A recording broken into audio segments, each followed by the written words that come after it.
Recently, the Globe's retail reporter, Susan Krashinsky Robertson, went on a little field trip. I'm in downtown Toronto to see Indigo's newest store.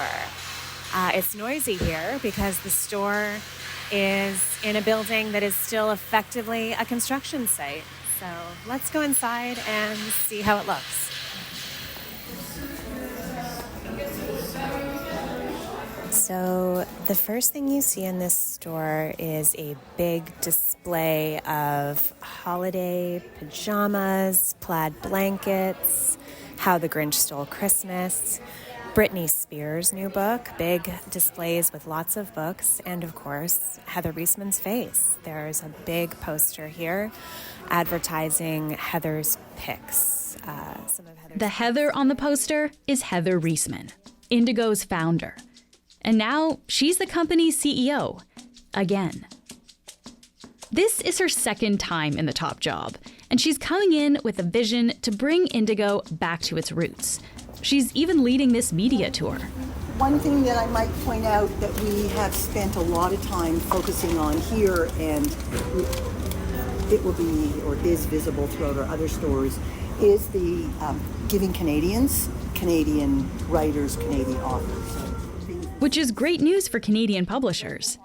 Heather Reisman has built the country's biggest bookstore chain. And Indigo was really profitable, but recently, it's hit some financial trouble. And its performance can have ripple effects on the publishing industry. Books are really, really central here. You can see it looks very much like a bookstore. There is still a lot of other types of merchandise, more pajamas, to my right.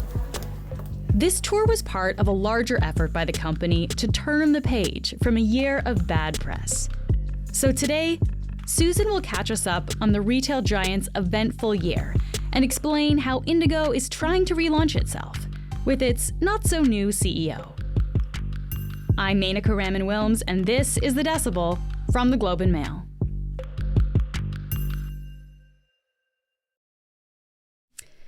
Susan, it's great to have you here. Thanks for having me. I guess, first of all, maybe you can just describe the place that Indigo really holds in Canada's retail market, just broadly speaking. Yeah, Indigo is a huge presence. You know, we have a couple of companies like this in Canada. They're not exactly monopolies, but they hold a massive, massive chunk of the market that they're in. Think about Cineplex and movie theaters, right? There are other movie theater companies, but Cineplex is really dominant. When it comes to bookstores in Canada, Indigo is a similar presence. They've got 170 locations nationwide. And yes, many people also shop for books online. Of course, Amazon is a massive presence in Canada as well. But when it comes to physical brick and mortar book retailing, Indigo's by far the largest presence in the country. Okay. I know you've been following closely what's been happening at Indigo as of late. And so let's start talking about this. It really started to face some challenges last fall when there was a change in leadership. So why don't you start by telling me about that, Susan? Well, you know, Indigo's challenges actually preceded that change in leadership. It's been struggling for a while. This is a company that has lost money in 4 of its last 5 fiscal years. It just came out of a pandemic. It was a very difficult time for the retail industry as everybody sheltered at home, changed their shopping habits so drastically. And so this is a company that's already been facing some challenges. But yes, there was a big change in leadership. So take us back to about 2021, and it became clear that Heather Reisman believed it was time to prepare to step back a little bit from the company. So she hired this veteran retail executive named Peter Ruiz. He came from companies like Anthropologie and a department store chain called John Lewis in the UK. Those are the kinds of companies he had led. She hired him in early 2021 as the new president of Indigo, under her as CEO, and sort of groomed him to essentially be her successor. And so in the fall of 2022, Peter Ruiz takes over as CEO, and Heather Reisman does not retire. She steps into a new role as executive chair of the company's board of directors. And at the time, Indigo and Mr. Ruiz also said, she was going to remain deeply involved in the business, guiding Indigo's vision, guiding its long-term strategy, and he was really there to run the day-to-day operations of the business. So she never really went anywhere. So he's coming in as this new CEO last fall. I guess, what was his vision for the company when he stepped into that role? Yeah, I sat down with him actually just a couple of weeks after he was named into the top job, and he was telling me that he wanted to continue a lot of the strategy that Ms. Reisman herself had started, expanding into all kinds of complementary products to books, which Indigo has long sold. So you think about walking into an Indigo in recent years, you're going to see books, but you're also probably going to see a bunch of candles. You're going to see some mugs. You're going to see pillows, blankets, all kinds of stuff. Exactly. Yeah. And that is something that Indigo had started doing years ago. Mr. Ruiz came in and said he thought that there was an opportunity to do even more of that. You know, he introduced, for example, the Uni pizza oven, which is an expensive, bespoke sort of pizza oven. They were expanding into things like skincare, bedding, beauty products. So really sort of widening out the merchandise. And he also, of course, had a goal to grow Indigo and get it back to profitability. So he was saying that he wanted to make Indigo a truly international presence to eventually open stores outside of Canada. They have one store already in the US, but that's it. So he wanted to open more, he wanted to expand its presence, and he obviously wanted to grow the business. That was his goal. Then he has a terrible, no good, very bad year. So yeah, I guess this is really where people are starting to pay attention, right? So I guess, I mean, where did things start to go wrong here for him? Well, I mean, the first major thing that went wrong was a giant, debilitating cyber attack that hit the company in February. Now, this could have happened to anyone, but yes, this attack was debilitating for Indigo. It took down its ordering systems. It took down its e-commerce website. It compromised sensitive employee information, which is a very serious problem, and it cost Indigo money. And by the time the summer rolled around, they reported a nearly $50 million loss, which was a much wider loss than they had seen before. And a part of that was obviously the cost of this cyber attack. So he's in crisis mode. It's bad. They'd had a bad holiday season, and all of this accumulated to just very bad financial results for the company. And so in the aftermath of all that Indigo is trying to deal with, I guess, what was the next challenge that he faced? So in June, Indigo's president, so the next senior leader under Mr. Ruiz, a woman named Andrea Lombardi, she left the company to become CEO of the Montreal-based retailer Reitman's. So you have a veteran of the company. She's gone. And then also in June, Indigo suddenly announced the departure of 4 out of its 10 members of its board of directors. So that's nearly significant, nearly half the board resigns. And Indigo only explained the reasons for one of those directors' departures, a director who alleged mistreatment, that she experienced mistreatment, and said she'd lost confidence in the leadership of the board. The company didn't explain why the 3 other directors left. And on the same day that it announced those departures, it also announced that now Heather Reisman would be retiring effective of August of this year. So a massive shakeup in the board ranks and the executive ranks at Indigo. So what this all adds up to is a year that has just been really tumultuous for Indigo. And they still haven't totally addressed what went on there. I asked Heather Reisman during this tour the other day about what Indigo has done internally, if anything, to address the allegations of mistreatment at the board level, to look at the senior level departures and what it means internally. And I asked her if she could speak to that, and she would not. You're back. You've had some high-profile departures, some board departures recently. What has Indigo done to address some of those changes, to address the allegations of mistreatment I know that were made when one board member departed? Can you speak to that? All I would say is this: you're all journalists. Do you believe everything you read in journalistic endeavors? Hell no. Hell no. That's all I want to say. However, this was part of Indigo's own press release at the time. They acknowledged the board departures, and they acknowledged these allegations of mistreatment and loss of confidence in the board leadership. So that's a question that Heather Reisman and Indigo in general still has not addressed publicly. Interesting. Okay, so that was kind of just before early summer there. And then come this September, what is the news that we hear then? And then come this September, Peter Ruiz, after just a year in the job, is out, and Heather Reisman is back as CEO. And that's what led up to this tour that she gave the other day. This was sort of her comeback. She's here to tell a different story. She's here to say, I'm back in control. I'm here for the long term, and I'm going to turn this company around. And so I think part of the comeback that Ms. Reisman has been trying to orchestrate here has also been communicating to that publishing industry. Just last week, she held two online sessions with representatives of the Canadian publishing industry, sort of to answer questions and really to reassure them that Indigo is back on solid footing and that she has a plan. We'll be back in a minute. Now that she is back, I guess I just want to talk about a little bit of the history of Indigo. Because as you said, she is the founder of this company. How did Indigo come to be the biggest book retailer in Canada? Well, actually, if you rewind to the late 90s when Heather Reisman founded this company, Indigo was not the giant that it is now. It was a very small player. It had about 15 stores, and the big player in the book retail space at the time was Chapters, which was a separate company at the time. It's now part of Indigo, but at the time they were two competitors. And Chapters had about 200 locations. It had consolidated, bought up a bunch of other chains. You think of Kohl's, for example, Right. the book company. So it had bought up smaller competitors. It had gotten big over time. And it had done that saying to the Competition Bureau, we need a major big Canadian retailer just in case the likes of Barnes & Noble or Borders decide to expand into Canada. We need to be able to be big and we need to compete.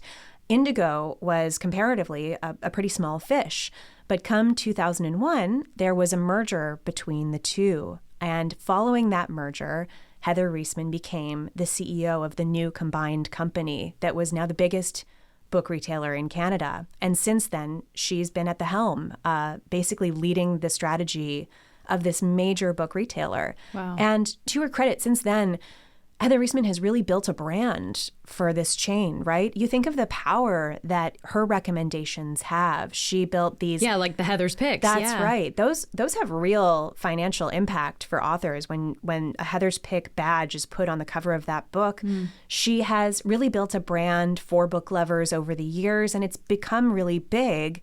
And so she really built up this massive book retailer that was very dedicated to the idea of creating what she likes to call the happy place for her customers. That's a favorite phrase of hers.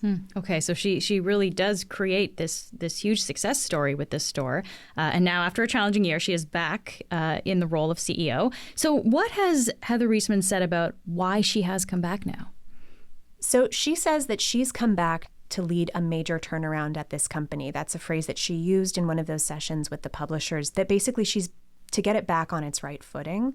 So during those sessions last week, she told those publishing contacts that her goal for Indigo is for books to, she said, easily should be 65 to 70% of Indigo's overall sales. And that's a very different picture from where it's at right now. Right now, print products make up about 51% of Indigo's sales. And the last time they were anywhere near 65 or above 65%, I should say, was in the fiscal year that ended in spring of 2015. So that gives you a sense of just how long it's been that books have not been that big a part of Indigo's financial picture. She wants to return to a time when books make up much more of their sales. And so there's still going to be some of that non-book merchandise, but she's sort of talking now about a rebalancing, going back to a place where the general merchandise that they sell feels like more of a fit for what Indigo is. Okay, so this idea of rebalancing, really what Indigo sells, I mean, is Reisman saying that she thinks it's been out of balance then in a way? Yeah, absolutely. She thinks it's been out of balance. And some of that is down to moves that she made. Some of it is down to strategies that her successor continued on. There was another new store that opened in the last couple of years in Ottawa's Rideau Centre. And the photos of that store showed a bed in the middle of the showroom to show off its bedding. I think those are the kinds of things where probably we're going to pull back on that kind of display. So she has definitely said that she feels like Indigo sort of went kind of in the wrong direction and needs to be sort of corrected back, basically. But so this idea of the merchandise, though, this did start under her reign as CEO, but she's just saying it's continued in a direction maybe too far that way. Yeah, absolutely. It's not as though this came out of nowhere. And I think we have to keep in mind also her successor CEO was only in place for a year. There's only so much that you can do strategically at a company in 1 year's time. And so if there is a rebalancing, that's something that's happened over a long period of time, much of it under Ms. Reisman's leadership.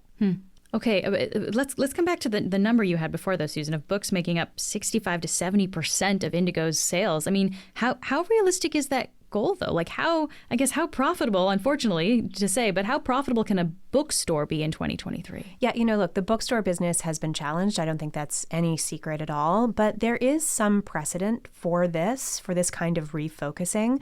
There's a bookstore executive who took over at Barnes & Noble, the big U.S. chain, back in 2019.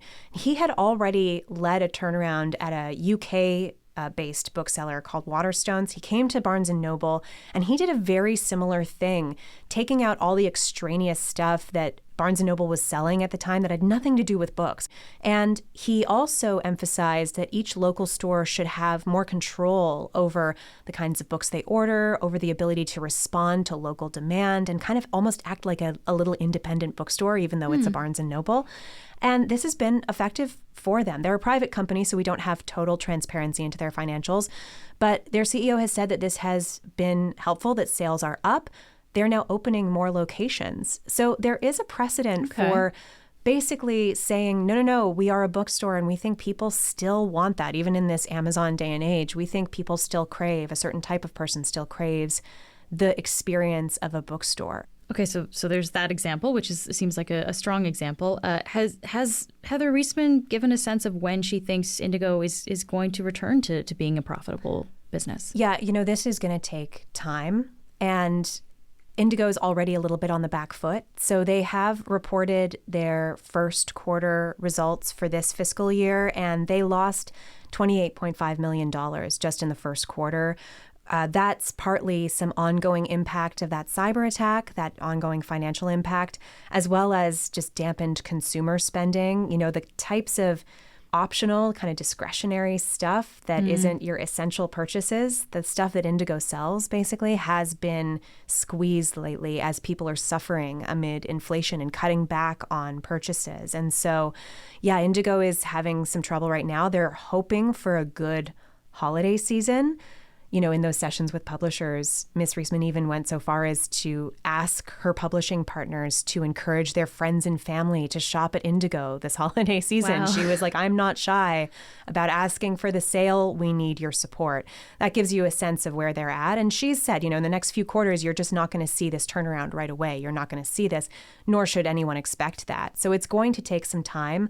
They have a bit of a lifeline at the moment. So Jerry Schwartz, who is the former CEO of Onyx Corp and is also Heather Reisman's husband and the controlling shareholder of Indigo, he has extended through a company he controls a $45 million line of credit to Indigo to help fund its operations should it need. That's a sort of a credit facility that the company can draw on. So they have a little bit of that right now. That's interesting to know, too. Yeah, to sort of basically move through this transition period. But clearly, Indigo has to get back to profitability. Ms. Reisman acknowledged that herself during the store tour. She said this has to be a profitable business, and she knows that she has work ahead of her. I guess I want to get back to this change that happened here, because part of the reason why she picked a successor last year was because she was planning on retiring. She made that announcement a few months beforehand. So I guess, has she given any sense of how long she intends to stay on as CEO now? Yes. So in, one of those sessions with the publishing industry, she committed that she's here as CEO for a minimum of 3 years. And she is also still on the board of directors. And she says she wants to remain on Indigo's board as long as she is alive and, quote, fully cogent. Just to end here, Susan, I guess I want to look at this from a bigger picture, too, in terms of a business strategy, because Heather Reisman has made herself really a huge part of the Indigo story, the Indigo brand, as we've been talking about, right? With Heather's pics, there's pictures of her in the stores. People recognize her face.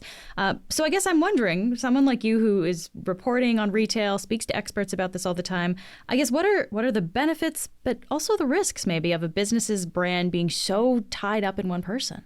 Yeah, I think it's clear that, at some point, if and when she does step back again, that Indigo will have to find a way to continue its brand with a little less Heather. For now, I think Indigo and Heather Reisman really are intricately tied. On the other hand, she has also built a pretty big brand. So, there will be an opportunity, should she decide to step back at some point in the future, to transition away from Indigo as Heather's store specifically. And a lot of that will come down to the strength of Indigo's brand and its ability to continue to appeal to its customers, which is what she's trying to work on right now. Susan, thank you so much for taking the time to speak with me. Thanks. That's it for today. I'm Menaka Raman-Welms. Our producers are Madeline White, Cheryl Sutherland, and Rachel Levy-McLaughlin. David Crosby edits the show. Adrian Chung is our senior producer, and Angela Pacenza is our executive editor. Thanks so much for listening, and I'll talk to you tomorrow.